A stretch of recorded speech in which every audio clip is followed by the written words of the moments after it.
The Electric Automation Test Bench allows you to get hands-on with key electric automation products from Festo for demonstration, training, and integration purposes. A sturdy suitcase protects the equipment and contains all that is required for a quick setup.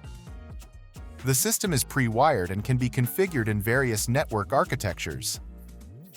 The upper part contains the control and communication components. A Festo PLC is connected to an EtherCAT network that integrates a remote I/O module, a distributed I/O system, and a servo drive.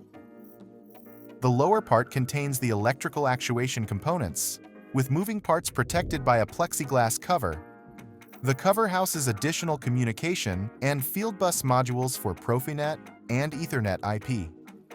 You can also use your own PLC for greater flexibility and customization.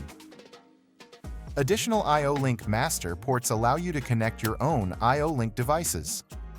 Choose from Direct I/O, I/O Link, or USB to control or configure the servo-driven Simplified Motion Series actuator. The Festo Automation Suite is used for device parameterization, programming, commissioning, and diagnostics.